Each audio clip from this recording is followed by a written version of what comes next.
네, 우리가 저번 시간에 나누었던 말씀을 좀 기억하실 겁니다. 오병이어의 기적 사건을 보았습니다. 오병이어의 기적 사건은 이전에 베풀었던 기적 사건과는 좀 다른 그런 내용이라고 말씀드렸습니다. 기적이 일어나는 차원에서는 같다고 볼 수 있지만 이전의 기적 사건은 예수님이 누구신가, 왜 이 땅에 오셨는가, 그분이 앞으로 무엇을 하실 분이신가에 대한 그의 메시아성에 대해서 계속 드러내시는 사건이라면 저번 주에 보았던 오병이어 사건도 물론 예수님의 메시아성을 드러내고 있지만 예수님이 행하실 그 사역들이 이제 본격적으로 제자들을 동참시키는 사역이었습니다. 제자들을 전도하는 현장에 파송시켰다가 온 그들을 이제 오병이어 사건 속에 그 기적이 베풀어진 현장 속에 제자들이 동참되어져서 예수님이 축사하시고 오병이어를 보리떡 5개와 물고기 2마리를 나누어 줘라 할 때 그 첫 번째 기적이 예수님의 손에서 시작됐고 두 번째 기적이 제자들의 손에서 시작되었다, 비롯돼서 이렇게 베풀어졌다는 것을 우리가 보았습니다. 그렇게 제자들은 앞으로 예수 그리스도께서 생명을 나누어 주는 사역을 위해 이 땅에 오셔서 십자가에서 우리를 대신해서 몸이 찢기시고 피를 흘려주심으로 우리를 구원하셨습니다. 그렇게 해서 우리에게 하늘의 생명을 얻을 수 있는 그 하나님의 뜻을 성취하셨죠. 그리고 그 생명이 이제 누구의 손으로부터 온 세상에 하나님의 선택된 백성들에게 전해져야 되느냐? 제자들을 통해서 전해지는 겁니다. 그 제자들을 통해서 전해지는 사건이 바로 사도행전의 기록이지요. 그리고 사도행전의 기록은 그 당시로 끝나는 것이 아니라 오늘날 또 제자된 우리들을 통해서 계속하여 생명의 떡이신 예수 그리스도가 주변에 믿지 않는 자들에게 전해지는 그 역사가 일어나야 되는 겁니다. 그래서 이것이 제자들의 삶의 존재 가치이고 제자들이 마땅히 해야 될 삶의 모습인 것이지요. 우리들의 손을 통해서 그런 역사가 일어날 것입니다. 그러나 아직 제자들은 예수님께서 그렇게 제자들을 세워가시고 그들을 훈련시키어 가심에 있어서 아직 수준이 하나님 원하시는 만큼 올라서 있지는 못했습니다. 그래서 더 예수님이 구체적으로 승천하시기 전까지 더 구체적으로 제자들을 이제 훈련시키시고 더 구체적으로 만져가시는 부분인데 오늘 우리가 읽은 본문도 예수님이 조금 더 구체적으로 제자들을 만져가시고 훈련시키시는 그 내용 중에 한 장면인 것입니다. 자, 22절을 한번 다 같이 한번 보십니다. 시작. 예수께서 즉시 제자들을 재촉하사 자기가 무리를 보내는 동안에 배를 타고 앞서 건너편으로 가게 하시고 예수님께서는 거의 15,000명에서 2만 명 정도의 무리를 정말로 기적으로 제자들과 함께 그 무리들을 배불리 먹이셨습니다. 그리고 그 풍성함이 얼마나 풍성하든지 배불리 먹고 나서도 12광주리가 가득히 남을 정도였죠. 이것이 예수님이 베풀어 주시는 생명의 은혜의 풍성함을 보여주는 하나의 상징인데 그렇게 거의 만 명이 넘는 사람들이 배불리 먹고 나서 갑작스럽게 그 무리들이 굉장히 기뻐하고 즐거워하고 있는데 예수님이 갑작스럽게 제자들에게 무엇을 명하냐면 빨리 배를 타고 건너편으로 가라, 이걸 명하신 거예요. 근데 성경에 보니까 즉시 제자들을 재촉하사 이렇게 말하는데 여기 재촉하다라는 말은요 아낭카조라고 하는 이 헬란 말인데 이 말은 억지로 강요하여 가게 했다라는 얘기예요. 그러니까 제자들은 지금 무슨 일이 있어서 가야 하는지는 몰라요. 별로 가고 싶지 않아요. 지금 이 즐거움에 흠뻑 취해서 같이 즐거워하고 있는데 예수님은 무슨 이유인지 모르겠는데 제자들에게 빨리 배를 타고 건너가라 이거예요. 그러니까 제자들은 좀 어안이 벙벙하죠. 가야 할 이유가 없는데 예수님이 가라고 하니까 뭐지? 예수님 왜요? 왜요? 라고 질문했을지도 몰라요. 그러나 예수님이 아직 대답해 주시지 않고 빨리 배 타고 건너가라 이거예요. 그래서 제자들은 어쩔 수 없이 예수님이 강하게 명령하시니까 배를 타고 가게 되었던 겁니다. 그런데 우리가 여기서 보고 싶은 것은 뭐냐면 왜 예수님이 그렇게 많은 백성들이 먹고 마시면서 즐거워하고 있는데 그때 갑작스럽게 제자들을 그 무리에서 분리시켜서 배를 타고 건너가게 했느냐라고 하는 것이지요. 우리는 그 힌트를 어디서 보게 되냐면 요한복음에서 좀 볼 수 있게 됩니다. 요한복음 한번 찾아보시죠. 요한복음 6장 14절에서부터 15절. 요한복음 6장 14절에서부터 15절까지 두 절만 우리가 함께 읽어봅니다. 요한복음 6장 14절과 15절 시작. 그 사람들이 예수께서 행하신 이 표적을 보고 말하되 이는 참으로 세상에 오실 그 선지자라 하더라. 그러므로 예수께서 그들이 와서 자기를 억지로 붙들어 임금으로 삼으려는 줄 아시고 다시 혼자 산으로 떠나 가시느니라. 자, 무리들이 오병이어의 기적을 체험하고 나서 그 오병이어가 베풀어진 의도와 이유는 제대로 바라보지 못하고 지금 무리들 안에 어떠한 동요가 일어나기 시작했습니까? 아, 예수님이 정말 그 메시아인가 보다. 우리가 기다리던 그 선지자인가 보다. 그러면서 그분 앞에 엎드리고 그분이 우리에게 무엇을 원하시는가, 우리에게 무엇을 가르치시는가에 엎드림이 있었던 것이 아니고 무리들이 예수님을 향하여 뭘 삼으려고요? 왕을 삼으려고 했다라고 하는 거예요. 그들이 왕을 삼으려 했다라고 하는 표현들은 긍정적인 표현이 아니라 예수님이 메시아로서 인간의 구원을 위해 죽으시고서 오셨다라고 하는 것은 전혀 그들에게는 염두에 두지 않는 거예요. 오직 뭐예요? 아, 저분의 능력이라면, 저분의 저 기적을 베풀 수 있는 저 정도의 힘이라면 로마의 압제에서 우리를 해방시켜 주겠다. 그리고 우리를 배불리 먹여주겠다. 우리가 다른 나라보다 더 강한 나라가 되겠다라고 하는 이스라엘의 메시아로만, 이스라엘만 강하게 해주는 그 메시아로만 인식하고 있는 거예요. 그래서 아, 잘됐다 이거예요. 예수님이라면 우리의 강한 하나님의 백성, 하나님의 나라로 우리를 세워가시겠다. 이렇게 제자들이 예수님이 그 무리들이 예수님을 바라보면서 그런 생각을 하게 됐다라고 하는 것이죠. 그것이 지금 예수님이 갖고 있던 안타까움이었어요.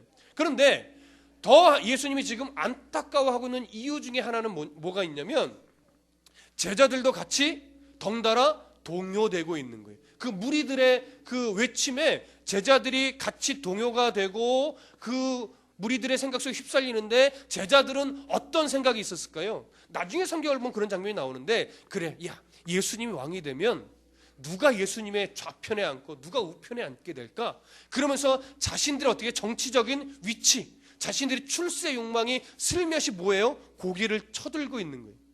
그래서 예수님이 지금 예수님의 오병이어의 기적을 베푸신 이유는 제자들이 앞으로 예수님이 죽고 부활하신 이후에 그리고 승천하신 이후에 예수님의 그 구원의 소식들을 이 땅 가운데 또 이방인들 가운데 전하면서 생명을 나누는 그 사역을 하게 하기 위해서 이것을 지금 훈련하고 있는데 무리들에게 동요돼서 지금 예수님의 오병이어의 기적을 베풀으신 이유와 의도는 다 잊어버리고 출세해야 되겠다, 예수님을 왕으로 삼아서 우리가 부강해져야 되겠다, 이런 것에 같이 동요되고 있으니까 어떻게 돼요? 즉시로 빨리 재촉하여서 무리들과 함께 제자들을 어떻게 해요? 분리시키시는 거예요. 그래서 예수님이 빨리 재촉하여 건너편으로 건너가라 이렇게 말씀하신 겁니다. 그래서 여러분 요한복음 6장 26절에서도 예수님이 그런 무리들을 어떻게 책망하셨냐면 이렇게 말씀하셨어요. 예수께서 대답하여 이르시되 내가 진실로 진실로 너희에게 이르노니 너희가 나를 찾는 것은, 나를 왕으로 삼으려고 하는 것은 표적을 본 까닭이 아니요 떡을 먹고 배부른 까닭이라, 이렇게 책망하셨다는 것을 우리가 기억을 합니다.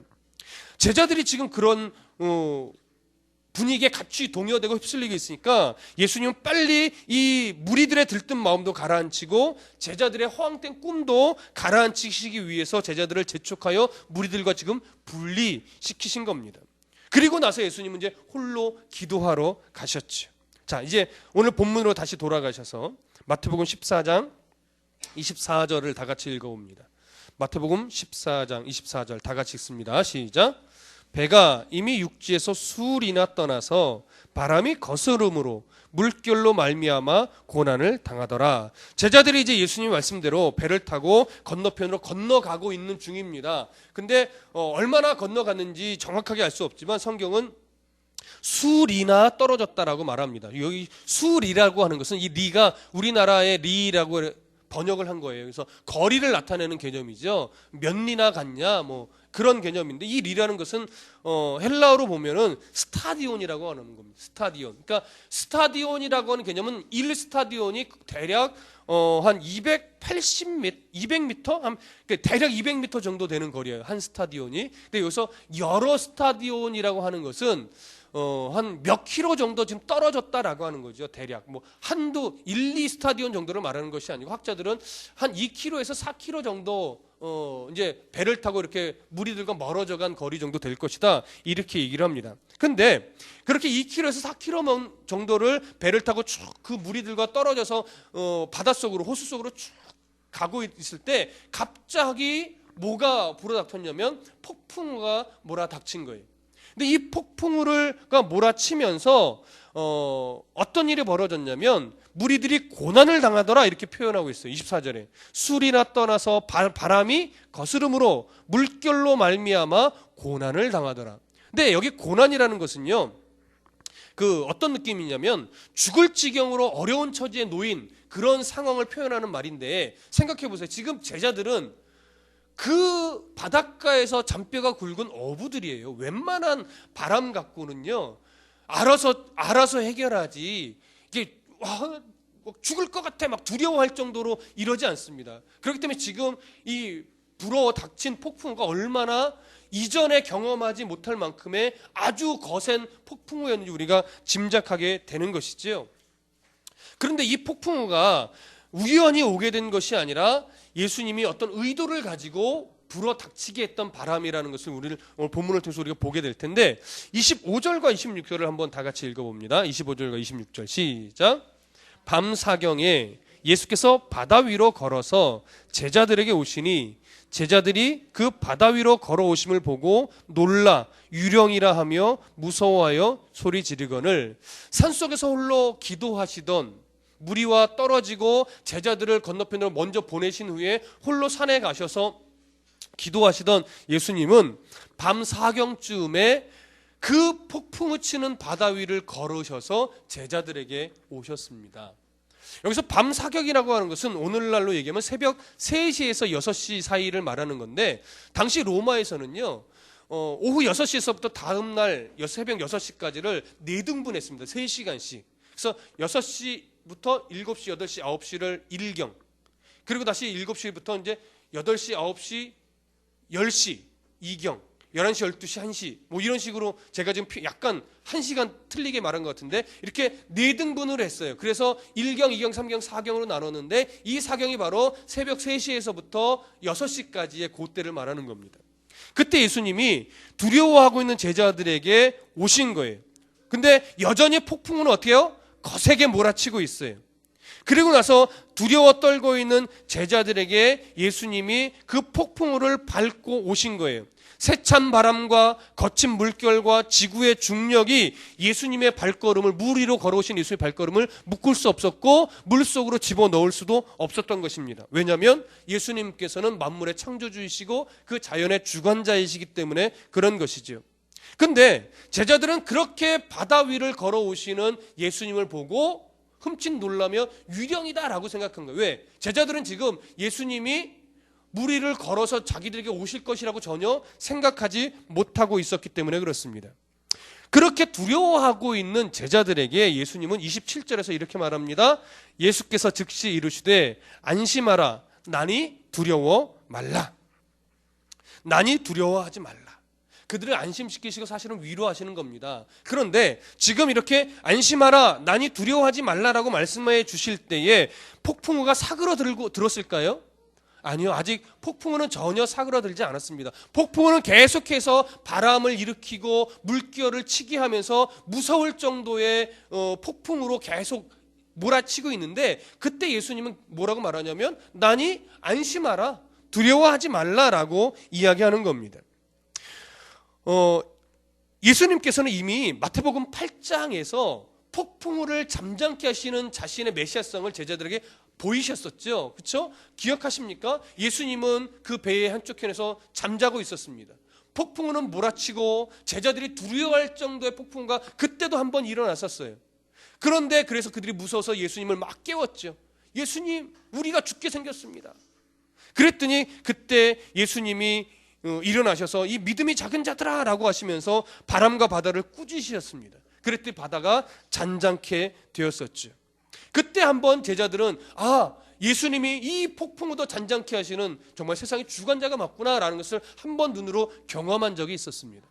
그런데 지금은 그런데도 그 경험이 있음에도 불구하고 지금 제자들은 어떻게 해요? 이 폭풍우 속에서 두려워 떨고 있는 거예요. 예수님이 물 위로 걸어오시려면 전혀 생각 못하니까 유령이다라고 지레 겁먹을 정도였었죠. 그런데 이들은 그런 경험 속에서도 지금 예수님을 예전의 모습을 경험했음에도 불구하고 예수님이 곁에 없으시니까 더 두려워 떨고 있는 이 상황에서 예수님은 제자들에게 뭐라고 말하냐면 두려워 말라라고 하는 것이죠. 폭풍우가 예수님으로 인해 폭풍우가 멈춰서가 아니라 그 폭풍우 속에서도 예수님이 함께 있기 때문에 두려워 말라, 내니 안심해라, 두려워 말라라고 하는 겁니다. 폭풍우가 잔잔해졌으니까 두려워 말아라고 하는 것이 아니에요. 세상에 환란이 하나님이 없애줄 테니까 두려워 말라라가 아니에요. 환란이 있고 거센 파도가 있고 고통이 여전해도 그 가운데 내가 너희와 함께 있으니 뭐예요? 안심하라는 것이죠. 두려워 말라라고 하는 것이죠. 예수님은 그렇게 그들을 위로하시고 그들의 믿음을 지금 훈련하고 있는 겁니다. 아직 그 경험 속에서도 이 제자들의 마음 속에는 오직 그들의 제자들의 믿음 속에는 예수로 충분하게 채워지지 못했던 거예요. 그래서 그들이 두려워할 수밖에 없던 겁니다. 아직 예수로 가득 차지 못하고 불순물이 아직도 그 믿음 안에 섞여 있으니까 믿음으로 환경을 보지 못해요. 그러니까 예수보다 환경이 더 커 보이고 예수보다 고난이 더 커 보이고 예수보다 자녀의 앞날이 더 커 보이는 거예요. 그러다 보니까 온전히 예수만 바라보지 못하게 되는 것이죠. 지금 제자들의 믿음의 수준이 그랬다라고 하는 겁니다. 예수님은 이제 이렇게 구체적으로 제자들의 믿음을 온전히 예수로 채워가시려고 훈련하고 계시는 중이에요. 그래서 제자들 앞에 나타나셔서 예수님은 안심하라, 나니 두려워 마라 라고 말씀해 주셨습니다. 그 예수님의 위로 앞에 이제 베드로가 자신의 믿음을 드러내 보이는데, 여러분 28절 다 같이 28절부터 31절까지를 한번 다 같이 읽어봅니다. 시작. 베드로가 대답하여 이르되 주여, 만일 주님이시거든 나를 명하사 물 위로 오라 하소서 하니 오라 하시니 베드로가 배에서 내려 물 위로 걸어서 예수께로 가되 바람을 보고 무서워 빠져가는지라 소리질러 이르되 주여 나를 구원하소서 하니 예수께서 즉시 손을 내밀어 그를 붙잡으시며 이르시되 믿음이 작은 자여 왜 의심하였느냐 하시고. 자, 베드로가 그렇게 안심하라 말씀하시는 예수님 앞에 그가 용기를 내서 예수님께 요구를 합니다. 나를 명하사 물 위로 오라 하소서. 이렇게 요청하니까 예수님이 그러면 오라라고 말씀해 주셨어요. 오라라고 하는 예수님의 말씀에 베드로는 정말 물 위로 발을 내디뎠고 그래서 걸어갔습니다. 근데 얼마만큼 걸어갔는지는 모르겠지만 31절에 물에 빠져들어간 베드로에게 즉시 손을 내밀어 그를 붙잡으신 것으로 보아 예수님 거의 가까이에 예수님이 손을 뻗어서 그냥 잡을 수 있을 정도, 예수님이 들어갔냐고 막 걸어가서 손을 잡은 게 아니라 자신이 서 있는 그 위치에서 손을 내밀어 붙잡을 수 있는 거리까지 왔다라고 하는 것이에요. 그러니까 꽤 많이 걸어간 것이죠. 근데 그렇게 걸어갔음에도 불구하고 베드로가 물에 빠지게 됐는데, 오늘 그 부분을 잠깐 보기 전에 뭘 하나 보게 되냐면, 우리가 일반적으로 베드로도 그렇고 우리가 일반적으로는 이렇게 말할 거예요. 예수님, 저도 물 위를 걷게 해주세요. 보통 이렇게 질문을 하게 되면 질문을 하게 되는 게 일반적인데, 베드로는 예수님, 저도 물 위를 걷게 해주세요 이렇게 말하지 않고 나를 명하사 물 위로 오라고 명령해 주십시오. 지금 이렇게 질문을 던진 거예요. 사뭇 약간 다른 느낌이죠. 나도 물 위를 걷게 해주세요 이런 질문이 아니라 나로 하여금 물 위로 오라고 명령해 주세요라고 지금 예수님께 말하고 있는 거예요. 여러분, 이 부분은요 굉장히 중요합니다. 베드로가 순간적이긴 했지만, 그러니까 아직 지속된 믿음은 아니었지만 그 당시 예수님에게 나니 안심하라 두려워 말라라고 말씀하신 그 예수님의 음성을 들으면서 베드로 안에 순간적으로 어떤 믿음이 생겨났냐면, 예수님의 말씀 한마디에 의해서 내가 자신이 무엇이든지 할 수 있다라고 하는 그런 신뢰가 뭐예요? 생겨났었던 거예요. 물론 이 믿음이 계속 지속되었던 것은 아니에요. 우리도 그렇잖아요. 순간 믿음이 뜨거워졌다가 또 가라앉았다, 이게 반복되기는 하지만, 이때 베드로가 예수님의 그 음성을 듣고 그렇구나, 예수님이 저 바다 위를 걸어 오신 예수님, 그리고 예전에 바람과 바다를 꾸짖으셔서 잠잠케 하셨던 저 예수님이 나를 명하시면 그 말씀 한마디면 나도 물 위를 걸어갈 수 있겠구나 라는 그런 놀라운 믿음이 생긴 거예요. 그래서 나로 물 위로 걸어오라고 명령해 주십시오. 그러면 제가 물 위로 걸어갈 수 있을 줄로 압니다. 라는 신앙 고백이 베드로에게 생겨났다라고 하는 것이죠. 얼마나 놀라운 겁니까? 그렇죠? 그렇게 놀라운 믿음의 고백을 가지고 예수님 앞에 말씀을 요청을 하고 오라. 예수님 그래서 그래 그럼 네 믿음대로 오라 라고 했더니 정말로 그 믿음을 예수님 말씀을 의지해서 물 위로 발을 내디뎠더니 정말 걸어갈 수 있게 된 거예요. 여러분 물 위를 걸어갔던 성경의 최초의 인물이자 마지막 인물입니다. 베드로만큼 그 믿음을 가지고 물 위로 걸어간 인물이 성경에 한 명도 없어요. 물론 오늘날 베드로처럼 나도 물 위로 걷게 해주세요 라고 물 위에 뛰어 들어갔다가는 차원이 다르죠. 우리는 다 물에 빠져 들어갑니다. 그런데 주님의 명령에 따라서 물 위를 걸어서 예수님이 가까이 거의 다 갔지만 역시나 베드로는 그 믿음 가운데 아직 뭐예요? 불순물이 섞여 있어요. 그러니까 거세게 불어오는 바람이 시야에 들어오는 순간 두려워서 또 어떻게 돼요? 몸이 물속으로 쑥 가라앉고 있었던 것이죠. 그래서 베드로는 다시 예수님을 향하여 주여 나를 구원하소서라고 외칠 수밖에 없었던 것입니다. 그리고 예수님은 즉시 손을 내밀어서 베드로의 손을 잡아주신 것이지요. 그러면서 예수님이 베드로에게 뭐라고 책망하시냐면 믿음이 작은 자여 왜 의심하였느냐라고 책망하시는 거죠. 믿음이 작은, 여기 믿음이 작은 자여라는 말은요, 너 왜 이렇게 믿음이 없냐라고 하는 책망이 아니라, 그런 것이 아니라 너는 아직 너의 믿음의 수준이 내가 요구하는, 내가 원하는 수준에 아직 이르지 못했구나라고 하는 얘기예요. 아직 뭐예요? 예수로 믿음이 가득 채워진 상태가 아니라 아직 너의 믿음은 그래도 많이 올라섰지만 아직도 불순물이 섞여 있구나. 그래서 내가 오라는 말을 듣고 믿음으로 발걸음을 내디어 물 위를 걷는 놀라운 이적을 네가 체험했지만 또 불어오는 바람에 두려움이 생기니까 그 믿음의 불순물로 인해서 네가 가라앉은 거다라고 하는 책망이에요. 믿음이 없다라고 하는 얘기가 아닙니다. 이해되십니까?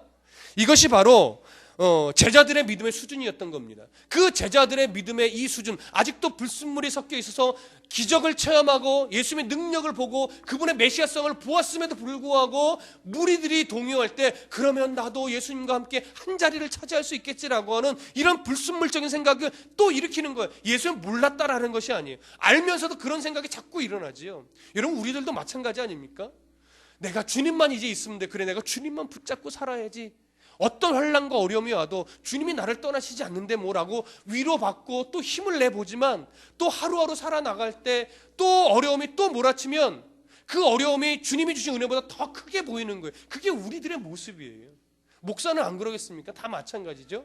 그러나 그때마다 예수님이 우리를 뭐 하시는 거예요? 믿음이 적은 자야, 작은 자야 라고 말하면서 너 아직 불순물이 있구나 라고 하면서 그 불순물을 제거하기 위해서 다시 바닷 가운데로 밀어 넣으셨다가 폭풍우를 일으켰다가 또 손을 잡아 일으켜 주셨다가 안심하라 내니 두려워하지 말라는 또 음성을 주셨다가 그래서 베드로처럼 나로 물 위로 걸어오게 하시옵소서라고 할 때 또 물 위를 걷는 경험도 하게 하셨다가 그러다가 다시 폭풍우가 걸어치면 또 가라앉았다가 이런 것들에 대해 반복되어지는 삶을 사는 거예요. 왜요? 이 반복이 무엇에 대한 증거냐면 예수님이 우리를 포기하지 않고 계속해서 다듬으시고 훈련시키고 계신다라고 하는 증거인 거예요. 근데 우리는 이것을 증거로 잘 바라보지 못하죠. 증거로 잘 바라보지 못하고 뭐라고 생각합니까? 하나님 왜 또 예수님 왜 열심히 예배했잖아요. 왜 또 이렇게 자꾸 우리가 반응하려고 하는 습성이 있는 것이지요. 그때마다 예수님은 믿음이 없는 녀석아 이러지는 것이 아니라 너의 믿음의 수준이 아직 더 훈련되어야 되겠구나. 이렇게 예수님이 책망하시면서도 내니 안심하라 두려워하지 말라라고 하는 위로도 함께 주시는 겁니다. 그 예수님은 오늘 제자들도 발견해야 됐고 우리들도 깨달아야 되는 거예요. 그것이 예수님이 오늘 제자들을 두려워 떨고 있는 제자들에게 물 위를 걸어오셔서 만나주시면서 내니 두려워하지 말라라고 말씀하신 이유이며 의도인 겁니다. 여러분 물 위를 걸어갈 수 있는 믿음이 생기셔야 됩니다. 그러나 그 믿음으로 물 위를 베드로처럼 걸어갔다라고 해도 분명히 다시 불어오는 거센 바람으로 인해 우리는 두려워 물에 빠질 겁니다. 그러나 그때마다 우리가 또 두려워하지 말 것은 손을 내밀어 나를 붙잡으시면서 나의 믿음을 세워가실 예수님이 옆에 있으시다고 하는 그 사실을 여러분 꼭 깨달으시기 바랍니다. 이해되십니까? 자, 이제 그렇게 제자들을 제자들에게 하나님의 그 말씀과 은혜로 그들의 수준을 올려가시면서 이제 베드로의 손을 잡으시고 그와 함께 배에 오르십니다. 32절 33절 다 같이 읽어보시죠. 시작. 배에 함께 오르매 바람이 그치는지라 배에 있는 사람들이 예수께 절하며 이르되 진실로 하나님의 아들이로소이다 하더라. 자, 놀라운 고백을 합니다. 제자들이 그 경험을 하고 나서 예수 앞에 엎드려 절하면서 당신은 정말 진실로 하나님의 아들이십니다라고 하는 정말 멋진 고백을 해요. 이 고백을 듣길 원하셨던 거예요. 이렇게 수준을 올리시길 원했던 거예요. 그러나 안타깝지만 이 수준이 지속되지는 않았어요. 그렇죠? 그게 우리들의 모습이에요. 지속되지 못했지만 그래도 예수님은 계속하여 포기하지 않고 그들의 믿음을 훈련시키기 위해 계속해서 훈련의 과정을 거쳐가시는데 그 또 하나의 과정이 바로 34절부터 36절에 나와 있는 겁니다. 다 같이 한 번 더 읽습니다. 시작. 그들이 건너가 게네사렛 땅에 이르니 그곳 사람들이 예수이신 줄 알고 그 근방에 두루 통지하여 모든 병든 자를 예수께 데리고 와서 다만 예수의 옷자락에라도 손을 대게 하시기를 간구하니 손을 대는 자는 다 나음을 얻으니라. 이전과 조금 다른 이적 아닙니까? 이전에는 다 예수님이 말씀으로 또 만져주심으로 병이 났어요. 근데 이번에는 무슨 내용이 첨가가 되냐면 예수의 옷자락에라도 손을 대게 해주십시오. 요청할 때 그렇게 해라. 그럴 때 많은 사람들이 그냥 그 많은 무리들을 비집고 손만 넣은 거예요. 손만 뻗어서 예수의 옷자락이라도 병이 낫고자 하는 믿음을 어떻게 해요? 옷을 한번 스쳐 지나가도 손만 닿기만 했는데도 어떻게 해요? 병이 낫는 역사가 일어난 거예요. 수백 명, 수천 명이 한데 몰렸기 때문에 어쩔 수 없는 일이겠죠. 그래서 옷을 다니까 병이 났고 병이 난 무리들은 기뻐하며 뒤로 빠지고 또 어떻게 해서든지 옷자락 한번 만지려고 손을 뻗는 무리들이 얼마나 많았을까요? 그런데도 만지기만 해도 옷이 낫더라고 하는 것이죠. 제자들이 그 모습을 바라보면서 그들이 배 위에서 풍랑이 이는 배 위에서 당신은 정말 하나님의 아들이로소이라고 했던 그 믿음의 고백이 더 깊어지고 견고해지지 않았겠습니까? 물론 이 믿음이 지속되지 않아 예수님이 붙잡혔을 때는 나는 예수를 모르오, 나는 정말 모르오 라고 부인하기도 했던 믿음으로 또 추락하기도 했지만 이때 이런 경험들이 계속 쌓이는 중에 넘어지고 또 쌓이고 그러는 중에 예수의 부활 승천하시고 부활의 예수님 만난 이후에 그 제자들의 삶이 어떻게 바뀌었습니까? 주를 위해 복음을 위해 순교할 수 있는 삶을 사는 그런 사람으로 결국은 어떻게 해요? 다듬어졌던 것이죠. 그 앞전에 이미 이런 수 없는 과정을 거치면서 훈련되어졌기 때문에 가능했던 일이라고 하는 겁니다. 여러분, 오늘날 우리들도 훈련되어지지 않으면 하나님의 백성으로 온전하게 살아갈 수 없습니다. 여러분, 훈련되어지셔야 됩니다. 그리고 하나님이 훈련시키실 때 너무 두려워만 하지 마셔야 됩니다. 오늘 본문을 기억하여 나시고 그래, 이 훈련은 나를 세워가시는 하나님 훈련이지 이 고난과 이 폭풍과 그치지 않아도 예수님은 내게 폭풍성에서 말씀하셨지 내니 안심하라 두려워 말라. 그리고 베드로처럼 무리를 걸어갔지만 또 물에 빠지겠지. 그러나 내 손을 잡아주시는 예수님이 언제나 나와 함께 하고 계시지. 이런 위로를 받고 도전을 받고 계속 우리의 신앙 수준의 불순물을 빼내면서 예수로 내 믿음을 가득 채워가는 훈련, 이 싸움을 하셔야 되는 겁니다.